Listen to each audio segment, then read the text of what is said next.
en esto que dice aquí la palabra del Señor. Ayúdame con la siguiente lámina. Ahí va a estar siempre todo el tiempo que esté predicando ese pasaje de la Escritura, que es una ilustración de la gracia de Dios. Ha sido hermoso, las canciones que hemos cantado, todas hablan de la gracia de Dios, de su amor por nosotros, y creo que muy en sintonía con lo que vamos a ver ahora. Leo lo que está allí. Dice Mateo 1:1 al 6, libro de la genealogía de Jesucristo, hijo de David, hijo de Abraham. Abraham engendró a Isaac, Isaac a Jacob, y Jacob a Judá y a sus hermanos. Judá engendró de Tamar a Fares y a Sara, Fares a Esrom y Esrom a Aram. Aram engendró a Aminadab, Aminadab a Naasón y Naasón a Salmón. Salmón engendró de Rahab a Boz, Boz engendró de Ruth a Obed, y Obed a Isaí. Isaí engendró al rey David, y el rey David engendró a Salomón, de la que fue mujer de Urías. Puse entre paréntesis Betsabé, así se llamaba. Yo no sé por qué no pusieron su nombre, la innombrable, el machismo.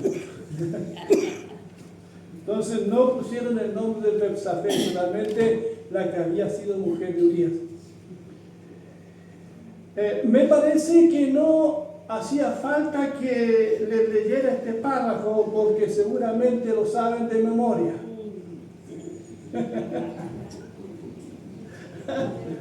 Así comienza el Nuevo Testamento. El libro de Mateo capítulo 1. Alguien llamó a este pasaje un viaje por el cementerio. La buena nueva de Jesucristo, la buena nueva de la gracia de Dios, comienza aquí, poniendo atención, y especialmente esos nombres que he subrayado con rojo. Hay 4 mujeres que se mencionan en esta lista, que son los antepasados de Jesús, las abuelas de Jesús. Y el primer nombre que está subrayado con rojo, ¿cuál es? ¿Se lo ven de allí? Tamar. Encontramos la historia de Tamar en Génesis capítulo 38, no la vamos a leer, pero en su caso usted lo puede repasar, haré un resumen. Allí se nos relata que Judá tuvo 3 hijos. Judá, uno se llamaba de aquí viene el nombre del pastor Isla. ¿De dónde sacaron ese nombre? El pastor hermano de Eliel, del misionero Eliel. Bueno, tuvo 3 hijos Judá, uno de los 12 hijos de la tribu de Israel. Uno se llamaba Onán y Sela.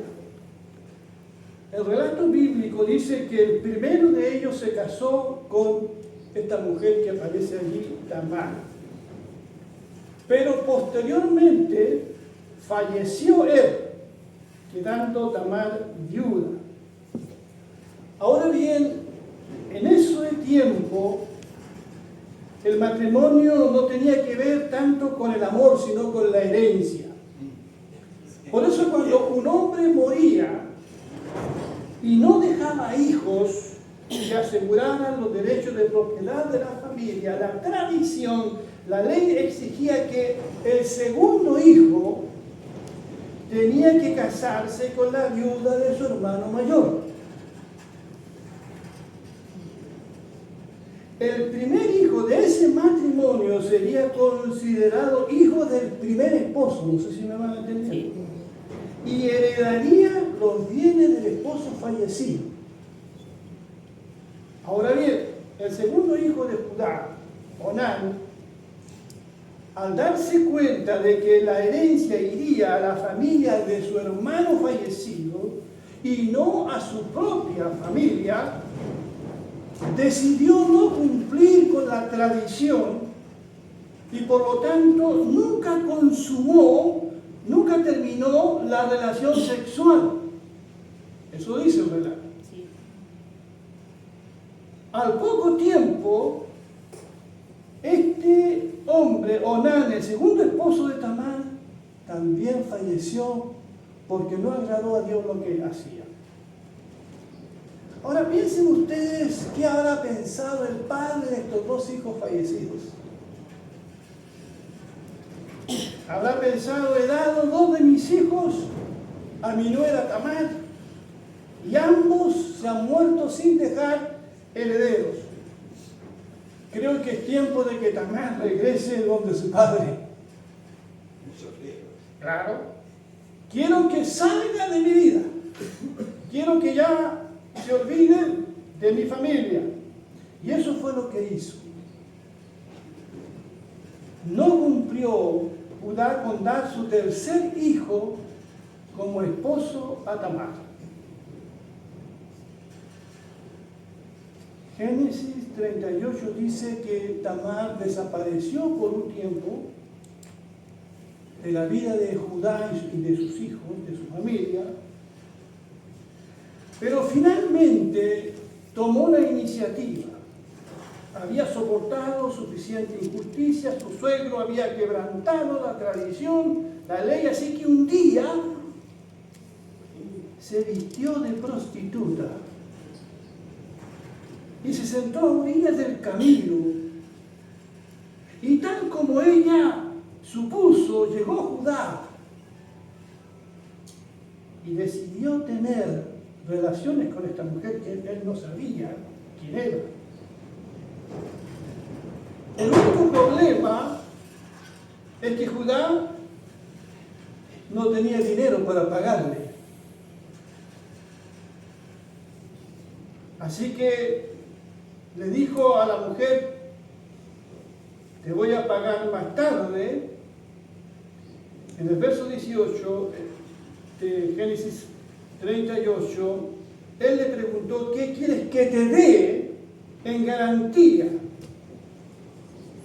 Y ella, astutamente, le dice: mira, dame tu anillo, tu sello, y con el cordón y el bastón que tienes en tu mano, cosas que son muy preciadas, le pidió a cambio. Esa era la tarjeta de crédito de ese entonces. Unos meses más tarde corre el rumor de que la nuera de Judá está embarazada. En un arranque de machismo, Judá, el suegro, el padre de los dos hijos fallecidos, dijo: esa mujer debe morir. Camino a la ejecución, alguien le preguntó seguramente a Tamar de quién era el hijo que esperaba. Ella dijo: no estoy segura, pero sea quien sea, me dejó estas cosas. Me dejó su tarjeta de crédito.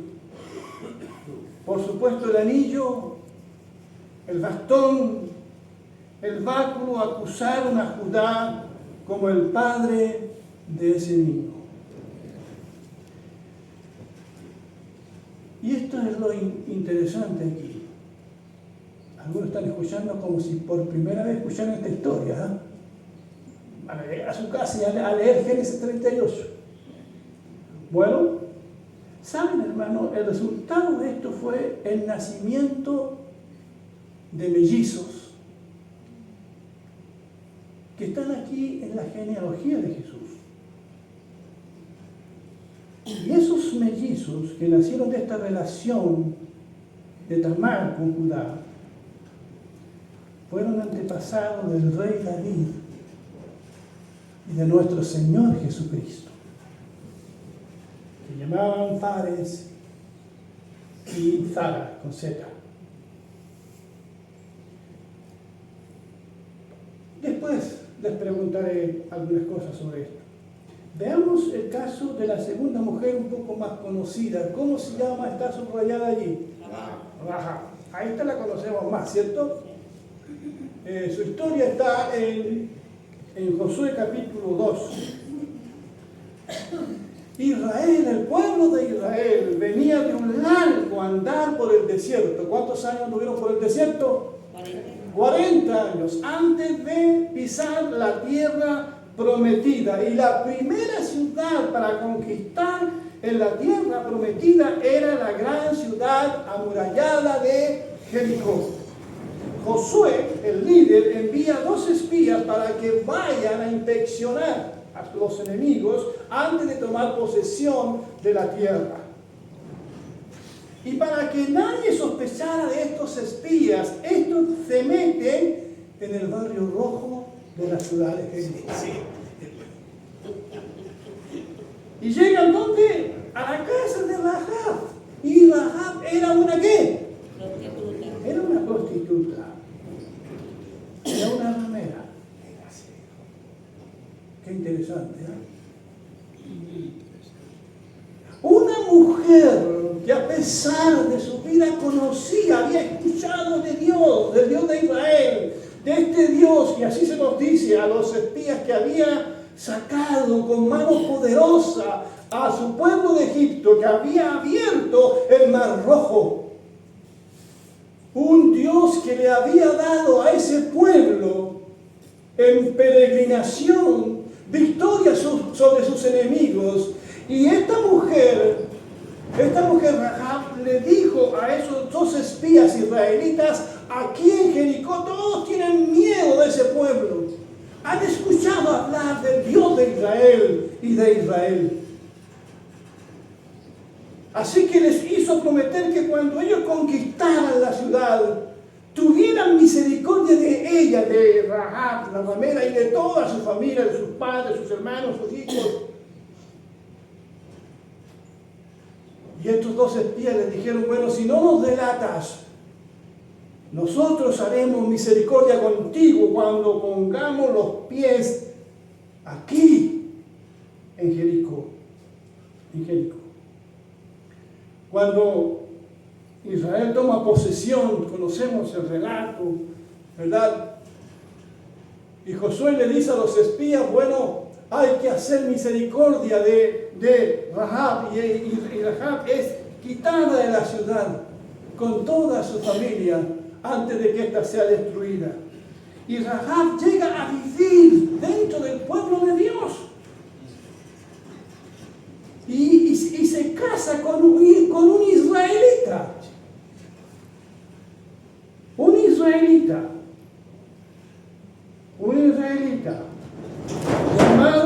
llamado Salmón, que fue el padre de Boaz y que fue tatarabuelo del rey David.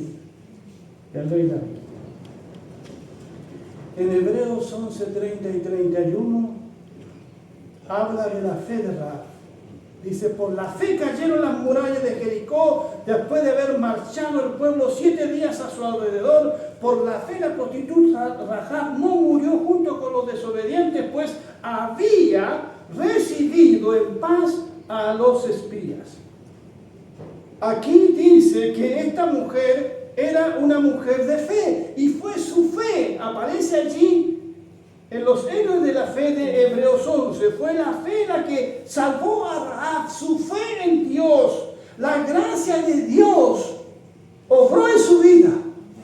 Y una mujer que era cananea, una mujer que era de una moral dudosa, pero Dios tuvo misericordia porque ella puso sus ojos en el Dios verdadero y llegó a ser parte de su pueblo. ¿Y quién lo diría?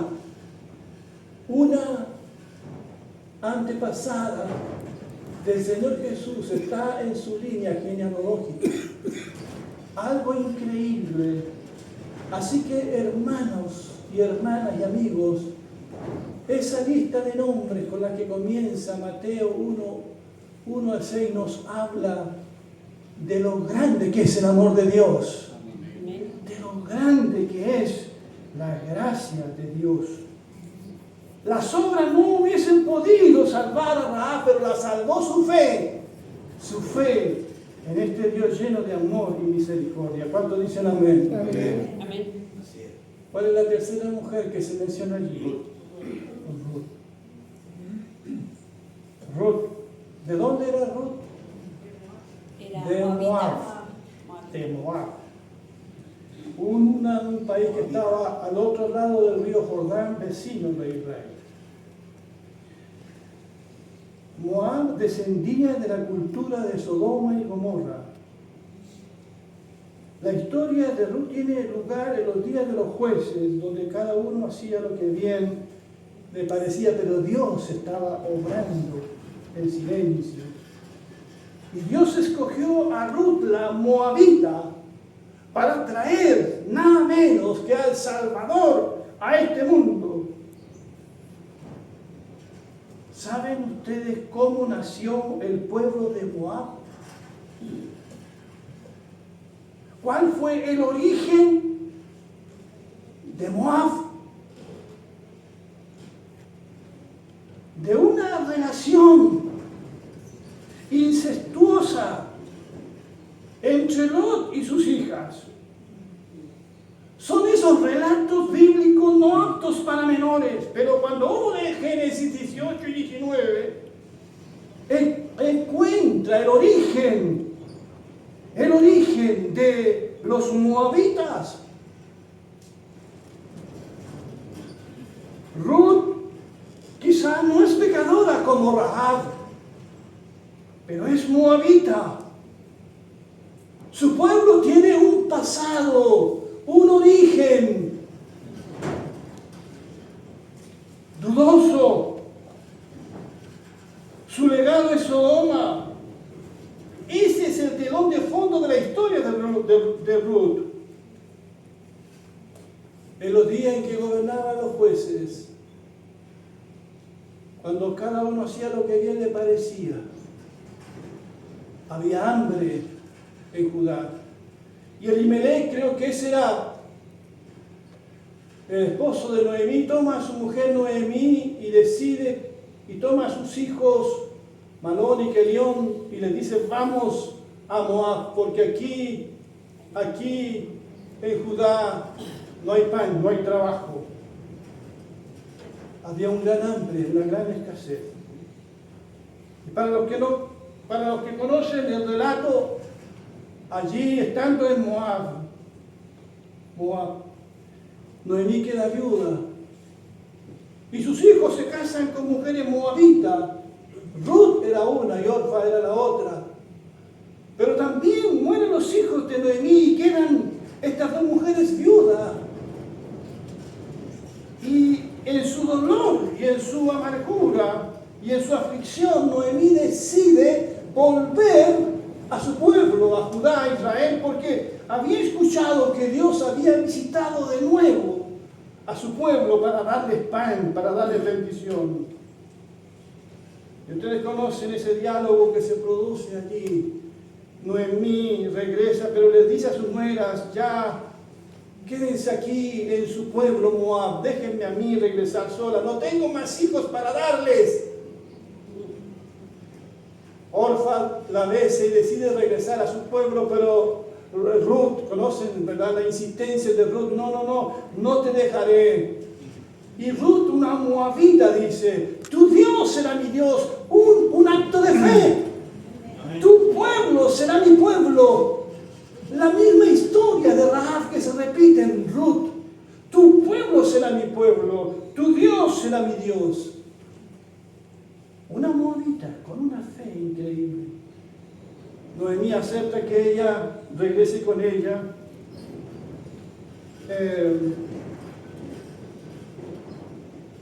Estando en Judá, Ruth conoce a su esposo, que era pariente de su suegro Elimelech, un judío. Y cuando termina el libro de Ruth, termina con una lista de nombres también que coinciden con los que están allí. Leo en Ruth 4, 17 al 22, y lo llamaron Obed al hijo de Booz con Ruth. Este fue el padre de Isaí, padre de David. El verso 21 de Ruth 4 dice, Salmón el padre de Booz, Booz el padre de Obed, Obed el padre de Isaí, e Isaí el padre de David. El pequeño Obed, el niño Obed, hijo de Ruth con Booz, llegó a ser el abuelo del rey más grande de Israel, David, quien fue antepasado del Señor Jesucristo. ¿Es esto casualidad, hermanos? ¿Qué nos quiere decir el Señor? Hay un mensaje poderoso en esos nombres que están incluidos en esa lista. Y el último nombre, ¿cuál es? Betsabé, la innombrable. Porque lo que está entre paréntesis lo puse yo, no está en el Nuevo Testamento.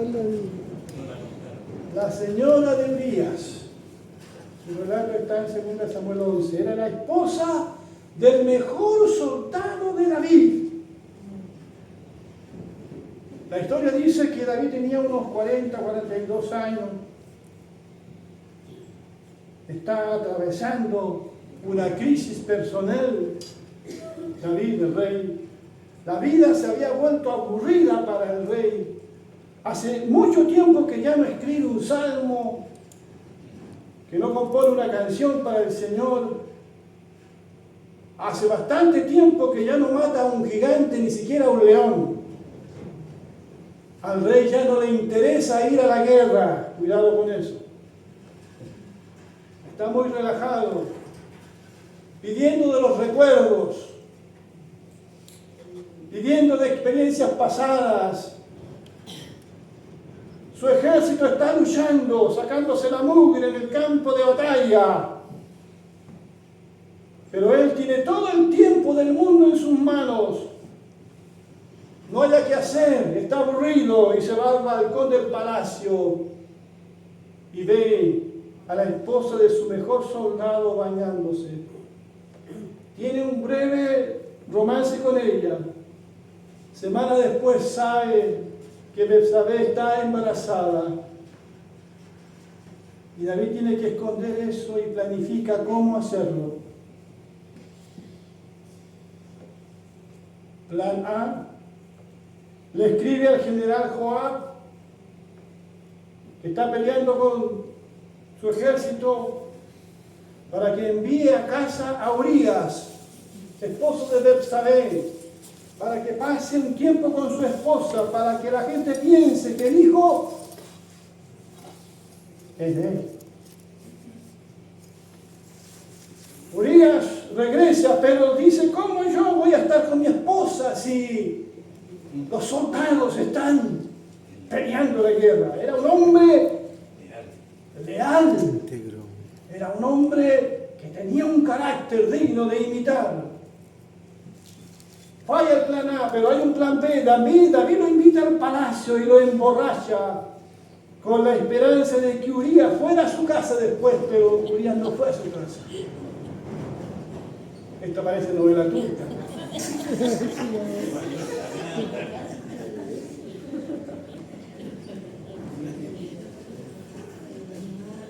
El plan C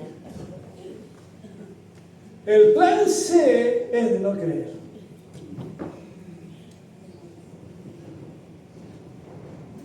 El plan C es de no creer.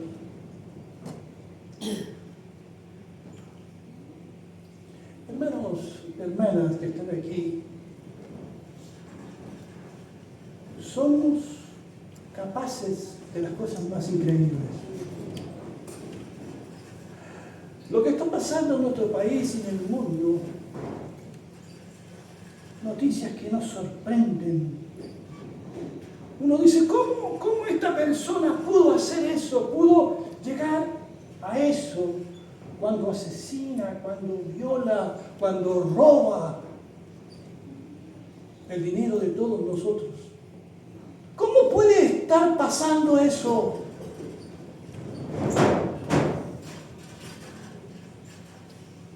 Porque saben, queridos hermanos, somos seres humanos creados a imagen y semejanza de Dios, pero somos seres caídos. Tenemos una naturaleza corrompida y la constante lucha entre el espíritu y la carne. Y si nos descuidamos como David, podemos hacer cosas increíbles. ¿Cuál era el plan C? David le escribe un WhatsApp al general Joab y le dice: general, te ordeno que pongas al soldado Urías en la primera línea, que vaya adelante. ¿Para qué? ¿Cuál era el fin? Muera. Para que muera.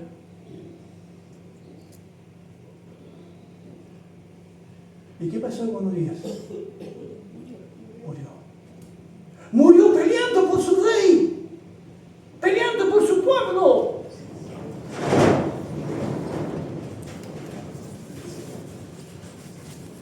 Peleando, dando la vida. Un hombre honorable.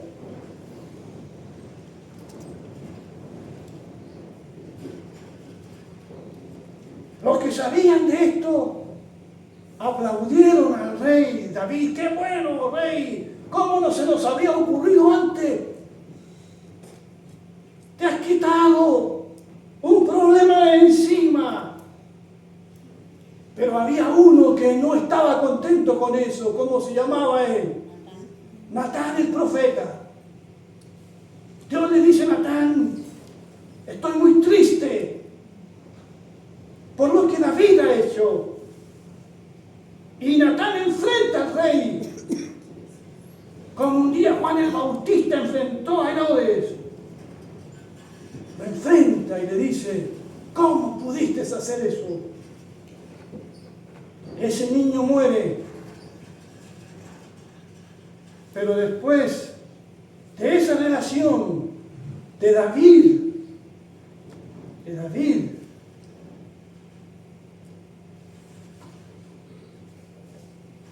con Betsabé, nació, ¿quién nació? Salomón. El rey Salomón, que también fue antepasado del Señor Jesucristo. Y David engendró a Salomón, de la que había sido mujer de Urías, Betsabé. Amados hermanos y amigos, es así como la esposa de Urías, Betsabé, se une a las otras mujeres que están aquí en esta lista de la genealogía de Jesús: Tamar, Rahab y Ruth. Todas ellas tienen historias no aptas para todo público. Pero mi pregunta es, para terminar, ¿por qué esos nombres ahí? ¿Cuál es el mensaje que Dios nos quiere entregar al poner estos nombres en la genealogía de Jesús? Si esas personas estuvieran en la genealogía de tu familia, Muñoz, Sandoval o como te llames, ¿cómo te sentirías?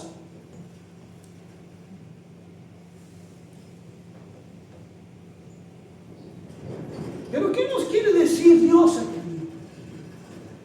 Jerónimo en el siglo IV dijo que estos nombres están incluidos en la genealogía de Jesús porque las 4 mujeres eran mujeres pecadoras y Jesús vino al mundo a salvar a los pecadores. Son historias que ilustran la gracia de Dios de la cual hemos cantado. Bendito sea su nombre. Pero Martín Lutero, el gran Martín Lutero, fue el primero en darse cuenta que estas 4 mujeres también eran extranjeras. No pertenecían al pueblo de Israel. Tamar y Rahab eran cananeas. Ruth era moabita y Betsabé era hitita como su primer esposo. Lutero dice que este texto nos habla de la misión de Dios. Como dice Mateo 28, vayan por todo el mundo, a todas las naciones. Este texto nos habla de la misión. Pero hay un comentarista, Raymond Brown, que dice algo muy bien interesante. Dice, algo más está pasando aquí, en esta lista de nombres, algo más está pasando. Este comentarista cree que Mateo quiere brindar un poco de apoyo pastoral a María, la madre de Jesús. Con este propósito buscó en todo el Antiguo Testamento y encontró relatos de nacimientos escandalosos y casamientos extraños en la genealogía de Jesús. Los juntó todos y le entrega un mensaje a María, la madre de Jesús. Sé que tienes, María, algunos problemas para explicar de dónde vino tu hijo Jesús. Pero no estás sola, María. Rahab, Tamar, Ruth, Betsabé, ¿te entienden? Este es tu grupo de apoyo.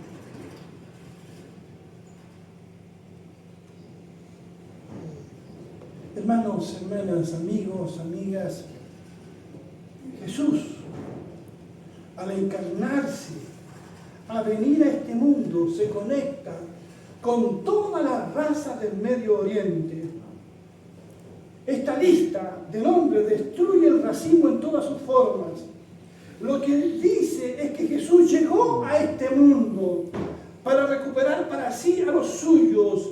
Y nos dice, ¿quiénes son los suyos? Los cananeos, los moabitas, los hititas y los judíos. Es más, lo que nos dice esta lista de nombres es que Jesús, escuche bien, eligió su línea sanguínea terrenal con mucho cuidado y combinó en su cuerpo, en su sangre, la sangre de los pueblos que los judíos no querían reconocer como parte de su propia genealogía. Por eso afirmamos que Jesús no solo derramó su sangre por el mundo, sino que heredó la sangre de todo el mundo.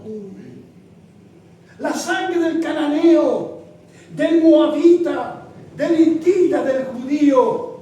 En otras palabras, como lo dice un escritor, nuestro Salvador fue un mestizo. Con su mezcla de raza, Jesucristo fue el Salvador del mundo. Porque Jesús, por si acaso, pertenece a todo el mundo. Amén. Amados hermanos, amigos, visitas que están aquí, este pasaje que está allí, me habla y te habla a ti de la gracia y de la misericordia de Dios. Nos habla de un Dios que perdona, de un Dios que redime. Él redimió, Él salvó a Tamar, a Rahab, a Ruth y a Betsabé y las hizo parte de su familia. Y Jesús no se avergüenza de llamarlos hermanos, hermanas. Dios no se avergüenza de ser padre de esta gente, porque Dios envió a su Hijo al mundo a redimir al hombre y a la mujer. Y estas mujeres fueron honradas, fueron restauradas. Se les restauró su dignidad. Se les dio un lugar en el pueblo y en el reino de Dios. Rahab fue parte de los héroes de la fe de Hebreos capítulo 11. Todo esto me habla de la gracia de Dios. para terminar, hermano, hermana, ¿cuál es tu pasado? ¿Quiénes son tus parientes? ¿Cómo ha sido tu vida hasta aquí? ¿Hay algo en tu familia de lo que te avergüenzas? ¿Hay decisiones que quizás no debiste haber tomado? ¿Has cosechado las consecuencias? No estoy aquí para condenarte, porque Juan 3:17 dice que Dios no envió a su Hijo al mundo para condenar al mundo, sino para que el mundo sea salvo por Él. Dios quiere que nos arrepintamos y creamos en Él. Y esa sangre que Él vertió en la cruz del Calvario es para todos aquellos que quieran venir para ser limpiados, para ser sanados, para ser restaurados. No importa tu oscuro pasado, estas mujeres y tantos hombres han sido redimidos. Tus obras no te pueden salvar. Las obras de estas mujeres las hubiesen condenado, pero la gracia de Dios sobreabundó y fueron cubiertas por el amor de Dios. Y la sangre de Jesucristo fue derramada en esa cruz para la salvación de todos nosotros. Amén. Alabado sea el nombre del Señor. Pueden inclinar sus cabezas, por favor. Tengan un momento pensemos un momento en la palabra del Señor.